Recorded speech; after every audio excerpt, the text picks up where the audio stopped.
পশ্চিম মেদিনীপুরের জামাই শরৎচন্দ্র চট্টোপাধ্যায়। শুনে অবাক হচ্ছেন তো?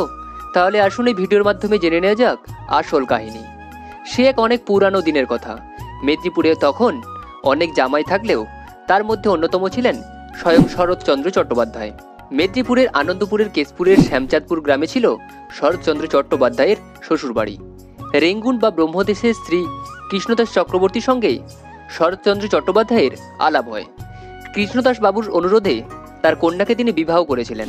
মেয়েটির নাম ও বিবাহের স্থান নিয়ে ভিন্ন মত থাকলেও বেশিরভাগই হিরণময় বলেই বেশিরভাগই পরিচিত শরৎচন্দ্র চট্টোপাধ্যায়ের স্ত্রী।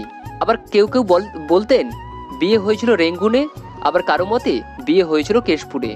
তো বিভিন্ন জনের বিভিন্ন মত থাকলেও আজ সেটা কাল্পনিক। এই দুই বিষয় নিয়ে শরৎচন্দ্র চট্টোপাধ্যায়ের স্ত্রী বলেছিলেন দুটো নামই তার। আদি নিবাস ছিল পশ্চিম মেদিনীপুর জেলার কেশপুরে। বিয়ে হয় রেঙ্গুনের ৩৬ নম্বর গলিতে। বিয়ে হওয়ার পর তখনকার সময়ে শরৎচন্দ্র চট্টোপাধ্যায় শ্বশুরমশাই কৃষ্ণদাস বাবুকে প্রতি মাসে তার উপার্জনের টাকার ১০ টাকা করে মানি অর্ডার পাঠাতেন। আর ওই মানি অর্ডারে রসিদ এলে শরৎচন্দ্র চট্টোপাধ্যায়ের বাবুর স্ত্রী জানতে পারতেন তার বাবা সুস্থ আছেন। এইভাবেই মেদিনীপুরে তখন জামাই হিসেবে বেশ খ্যাতি অর্জন করেছিলেন স্বয়ং শরৎচন্দ্র চট্টোপাধ্যায়। এক সময় ঘটনা ঘটল, একদিন মানি অর্ডার টাকা সমেত ফিরে এলো। হিরণময়ী দেবী তখন বুঝতে পারেন যে তার বাবার বেঁচে নেই।